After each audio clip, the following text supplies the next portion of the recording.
was about the year 1970. I was working at my dad's place, and one of my friends that worked there had a dirt bike. He had a Penton, and I really got interested in motorcycles.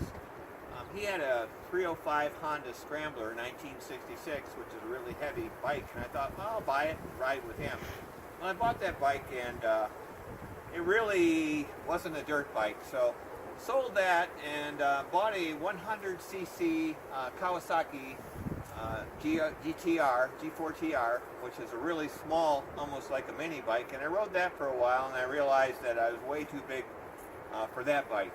So then I got serious, and I bought a 125 Sachs motocross bike, and that was more of a motocross bike for the times.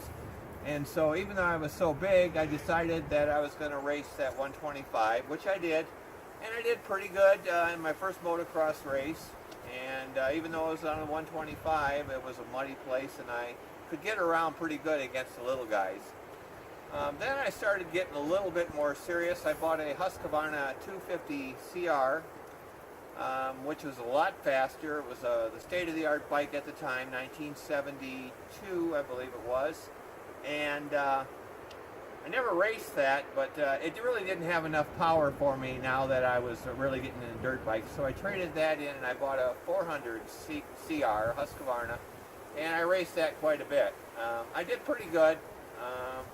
I was a big guy, but I was really strong, so I could really get that bike and move it around. So I won some races with that bike, and one of the dealers here in Traverse City took note of that and asked me if I wanted to ride for him at his dealership on a 1975 360 Persang Bultaco, which was like 205 pounds. It was a very small, a very light bike, but very fast, very fragile. So I raced a season with that, and won some races with that, and had to turn the bike back in at the end of the year, and he gave me a 1977 Yamaha 400YZ, which I rode. I rode that for a year. Never raced it because I really wasn't into racing at that point in time, so got rid of that, and I decided that after riding that bike, just before I got riding it, I was on the power lines, and I was probably doing 80 miles an hour, and the bike kicked up on the back and flipped me over, and it landed on my head, and unfortunately I was riding with somebody because basically I died on the trail. The guy that was behind me, way behind me, pulled up and saw me laying there and gave me mouth to mouth and resuscitated me, and I can remember waking up, looking at the sky, thinking, wow, what a great nap. What am I doing here? And he said, well, you crashed your motorcycle, and I had to get you breathing again and get your heart going. I went, wow.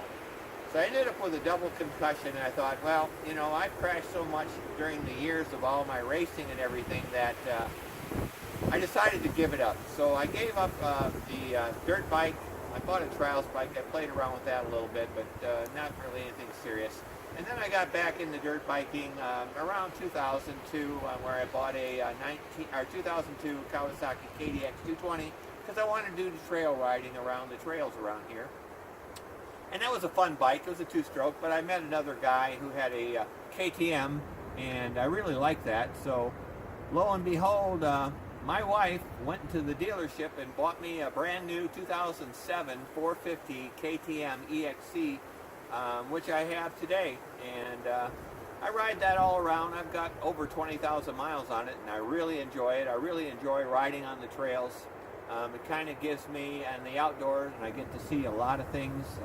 I know all the trails in the area, so I'm pretty much retired from racing. Right now I'm an old man motorcycle rider. I ride really slow, but I just ride slow so I can see bear tracks and see what kind of animals are in the woods.